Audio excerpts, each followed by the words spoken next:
Allow me to welcome Mr. Chavunga Lungu, who is our guest of honor. Mr. Lungu and we have a long relationship coming from, I think it's spanning to close to 10 years. And I think the last time when I met Mrs. Lungu was some time back, and she looked like she couldn't recognize me, but I understood because, yeah, I was a boy then. Yeah, I understood. But happy to have her here, and Mr. Lungu. Mr. Lungu, I invite you to come and give your opening remarks. Mr. Lungu is a marketer, a marketing expert, and one of the biggest champions that is championing Zambia as a destination for tourism, having worked at tourism agency in the head of marketing position and the acting CEO for over a year. But I don't want to dive into the introduction. Mr. Lungu, please come through.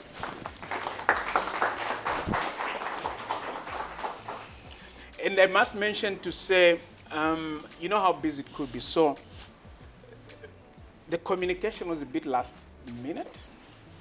Not that it wasn't intentional, no. It was a bit last minute. But what I want to share is that he was like, I'm very busy, but let me see how I can move things. And I'm happy that he moved things. Mr. Lungu, thank you. Thank you, Paul. Right. Good evening, everyone.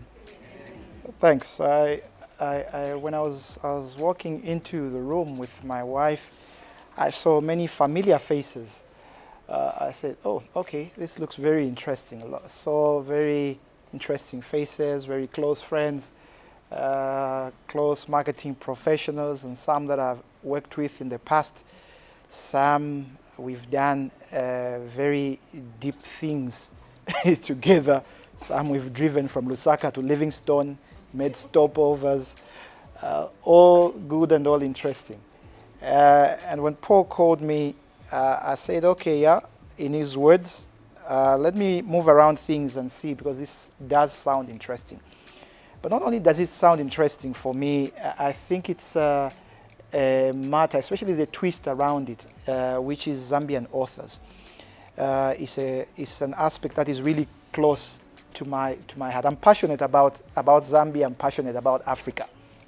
And I've been privileged to, I think, do jobs and assignments that actually go towards contributing of making the visibility of both Africa and Zambia. My career spans a little over 20 years and in mainstream marketing, having started out in a creative environment. It was an advertising agency called Saatchi & Saatchi.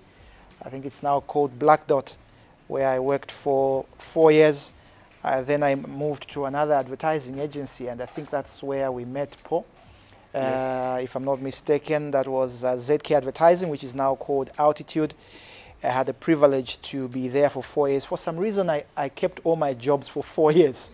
I don't understand what's with the 4 years, but I've told myself that 4 years is a mid-term strategy. So once I'm done with the strategy, I move on.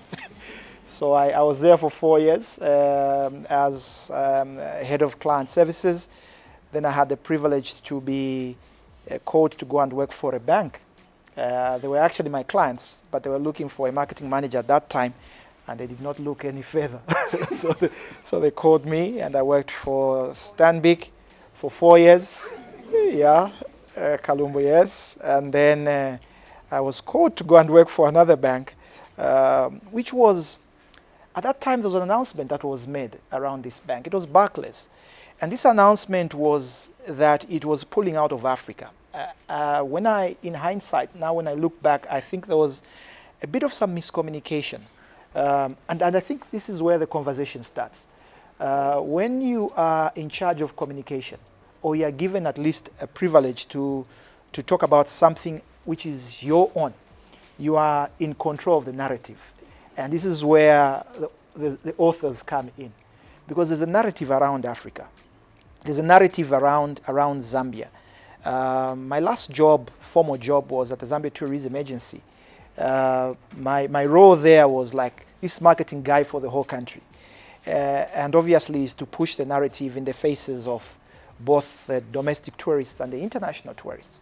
What we found over the years is that Africa had a narrative, and it was not a very good narrative. The narrative of Africa over the years was, it's a place where you find war, where you find disease, HIV is rampant, where you find corruption and hunger, and all those bad things around Africa. And Zambia as a destination for many years had been positioned, if you remember, for those that do follow events, especially around tourism, it was a destination that was known, there's always what is known as destination positioning. So it was a destination that was being positioned as Zambia, the real Africa. Now you can imagine the stereotype around Africa. Or around all those negative connotations and perceptions, a narrative which was being championed by the Western media. So when you say Zambia, the real Africa, at some point a whole study was done by the experts that were there, the marketing experts and branding experts, some of which are my seniors in the field, and they found out that this negative connotation around Africa was heightened around Zambia because of the positioning. So when you thought about Zambia, the real Africa, so you think about the real problems and real diseases and everything were being associated with Zambia. Now if you look at it, it's an issue to do with pushing the narrative. Yes. Who writes the narrative? So I moved from Stanbic and then I moved to Barclays at a time when they said Barclays was pulling out of Africa. But because I love risks and challenges, I said, first of all, I'm going for a bigger job. It's got a bigger pay. Whatever it is, if they're pulling out, they're not pulling out tomorrow. I'll still get my money anyway. So I moved into that role where I was responsible for marketing and communication, and then had the privilege to move into another role, which was country head of customer experience. So there's two sides about me. I love marketing and brands positioning. So if you told me this is my product, I would tell you the real story about it. But if you tell me you're struggling with how to personally brand yourself, please come. I'll tell you how to position yourself. And then I went into customer experience. So customer experience for me is the other side of the coin of branding and marketing. Because marketing says this is our product, this is what it does. Customer experience is the actual realization of how it works. So if you go and say something out and it does not work the same way you position it, then you destroy the whole positioning. So if you say, come to Zambia, it's the most beautiful country in the world, the home of the Monsieur Tunia Victoria Falls. It's got 21 national parks and 36 game management area and over 1,800 animal species. And this is the country to be when in Africa. And if they come and they have a different experience, your marketing and your customer experience are at variance, and therefore you've damaged the reputation of the destination.